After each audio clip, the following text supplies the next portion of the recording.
Welcome to Vetline Nightly News, and I'm your host, Sweet Walter Brown. In today's news, 2 suspects were apprehended, believed to be linked to a fire and flood that occurred on the University of Georgia School of Veterinary Medicine. 28-year-old Catherine Bray and 29-year-old Laura Harvey have been charged with damage to private property, risking a catastrophe, and fumigating in a closed area. Well, I woke up to go get me a cold pop, but then I thought somebody was barbecuing. I said, oh Lord Jesus, it's a fire. Then I ran out, I didn't grab no shoes or nothing, Jesus. I ran for my life. And then the smoke got me. I got bronchitis. Ain't nobody got time for that. Authorities say the 2 are cooking a bowl of Easy Mac that caused a microwave fire. Witnesses say the 2 were away in the restroom when it occurred with an acute case of the bubble guts.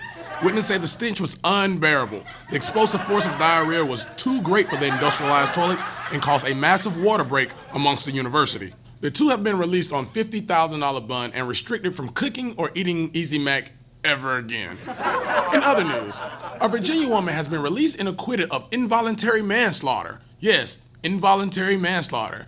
29-year-old Laura Green has been released today after being charged with the murder of 2 veterinary technicians. Jedediah Darden has more on this story.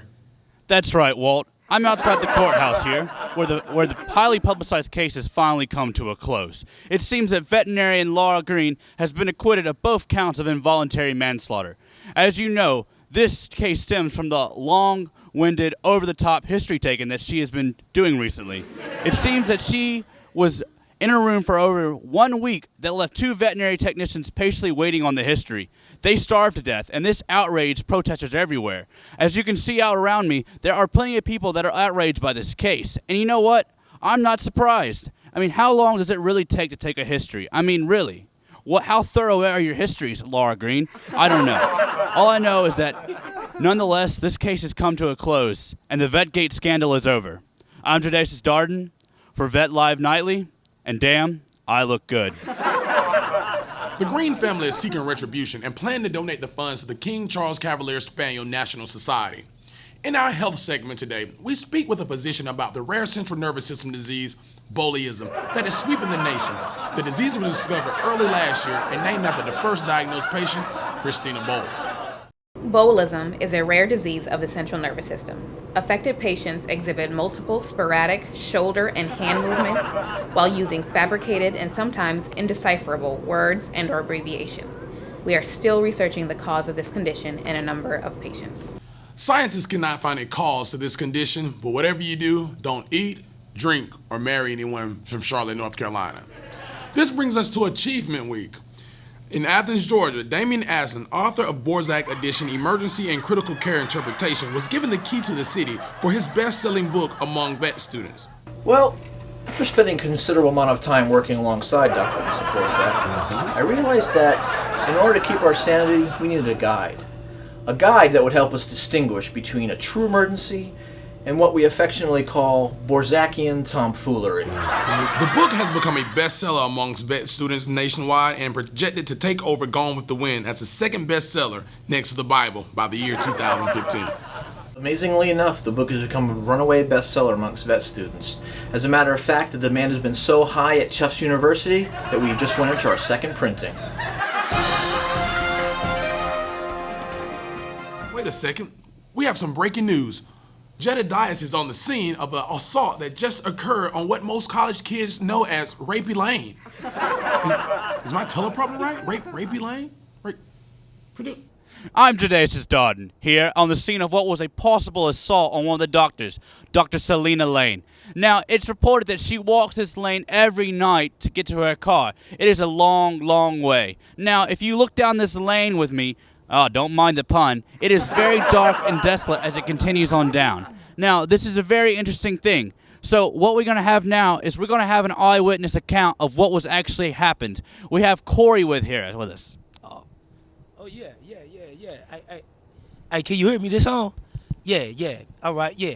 See, what happened was, let me see this. Oh, okay. Yeah, so what happened was, I was on the phone with my homies, right? You know what I'm saying? I was topping it up, and I had to click over because one of my honeys was calling, you know how I do it. You know what I'm saying? And I just so happened to look down the street, and, wait, I'm on the phone right now. But I looked down the street, and, oh my God, I was like, it's this little girl. She looks so helpless, and these guys were just walking down right after. And so what I seen was, I seen this guy just come out of nowhere and just jump like, ah. I was like, what? What's going on? So No, this what happened though. See, when I seen it, I was like, oh man, I need to go help her. So I went down there and I ran. And I was like, before I got there, she was like, pow, and she hit him in the stomach. I was like, oh my God, what is going on? I just couldn't believe it. And hold on, yeah. saying she went all Freddy on him. Freddy Krueger? Freddy Krueger. Yeah, with the knives and stuff. Yeah. But it wasn't like that though. She ain't used the knives though. She just used the fist and she punched him like pow. You know what I'm saying? When she punched him, it was like ah. And then she said something. I can't remember. I think she said wolf pack. She kept saying wolf pack. I don't know what it meant. She just kept. I think wrestler. I don't know. Off the tightrope was maybe because she was just jumping and flipping. She looked like a little ninja. I don't know, but I just got on my phone and I whipped my phone back out and I was just talking to my honeys and I was telling my honeys about it. Like, hey, look, this girl is beating up these guys and I can't believe it. I don't know what they're trying to do. It's just so crazy. Yeah. All right. Well, that was certainly a very intriguing account of what occurred. So, I'm Tadacious Darden, and damn, I look good. Hey, shout out to Boo Boo, Ray, all of them. Hey, look, what I want y'all to do is, hey, record this and holler at me later, though, because I'm telling you, we going to laugh about this, bro. Yeah. Hey, free Spody. Back to Walt now. Witnesses say the second suspect was chased off by a pack of North Carolina-bred mountain feist and dachshunds. Mountain feists usually chase squirrel, but it seemed to do a pretty good job at assaulters. We'll keep you posted with more on this story. In our entertainment segment tonight, we bring you world's dumbest medical mistakes. This week's dumbest mistake goes to Laura Barber of Kansas. This Kansas veterinarian bandaged the wrong leg after a dog underwent an expensive orthopedic procedure. We spoke with Dr. Kwan, the attending anesthesiologist, on the case. It's an interesting story, actually. I came in to take over for the recovery of a little dog that had an MPL surgery, and Dr. Barber was bandaging this leg. She did a beautiful job. The bandage was one of the best I've ever seen. Then we took the dog from the prep room into the ICU. As we were lifting the dog, we flipped him over to lift him up into the cage. I noticed a line of very pretty sutures on the opposite leg. I said to Dr. Barber, "What is this? Why are there sutures here? Did he have some sort of mass or something? Or did you cut him in a second spot?" Dr. Barber's face went blank. Then there was a look of small horror. She said, No, that would be the surgery site for the MPL. I have bandaged the wrong leg. Well, I said, I suppose you'll have to bandage the correct leg. So we took all the bandage off, and she rebandaged it. Not as good as the first, but quite nice all the same. Then she said, "Please, don't tell anyone what you've just seen." I said, "Oh, you can be sure I won't tell anyone. I'll only tell Walter." Oh, geez, what a story. If you would like to share your dumbest medical mistake, log into our website for more information on how to share this with Vetline Nightly. Now, before we bid you good night, we have a special message from our soldiers across the world.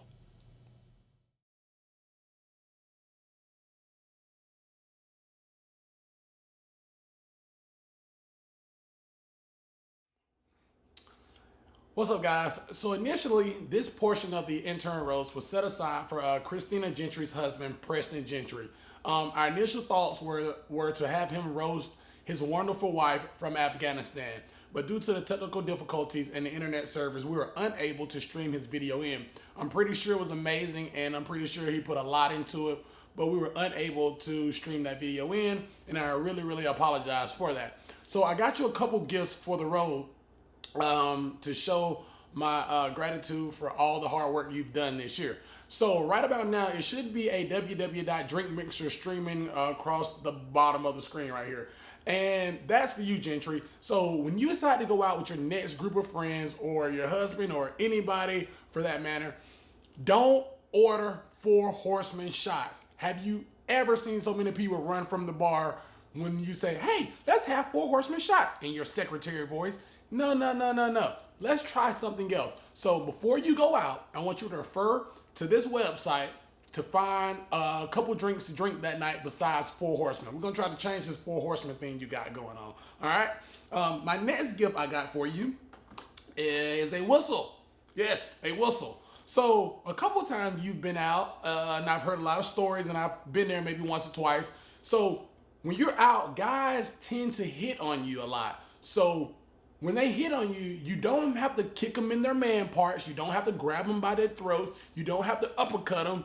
So you could just say simple words like, hey, I'm married, no thanks. But apparently that don't work well with you. So I got you a whistle. So next time a guy approaches you and you feel uncomfortable, just blow this whistle really, really loud in his ear. And I'm pretty sure that will stop him from doing whatever you think that he may be doing. Since saying the simple words like, no thanks, not now, I'm married, doesn't work for you. So blow this whistle at the next guy really, really loud, and I'm pretty sure he'll stop doing whatever he's doing.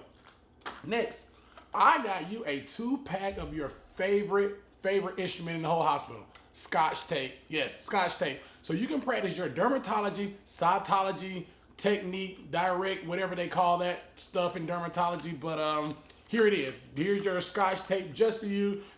It'll fit right there in your little white coat, and you can take it out and do emergency derm cytology at any time. So I got your 2-pack. So this should at least last you 2 weeks. So take good care of this Scotch tape.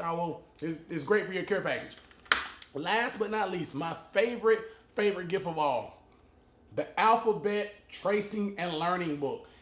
If you have ever experienced reading a chart from Gentry, it is hideous. The penmanship is awful. I understand you're a lefty and you're a doctor. You're supposed to have horrible penmanship. No. At least have something legible we can read. You know how many times I had to call you at 4 o'clock in the morning and say, hey, Gentry, what does this say? Or Gentry, do you even know what this say? So I want you to take the time. It has a lot of little pictures in here. It has picture, and it starts with the letter A. And as you can see, you can trace A, B, C. You can trace a lot of letters in here. So I want you to really work on your penmanship so people can actually read what you're writing.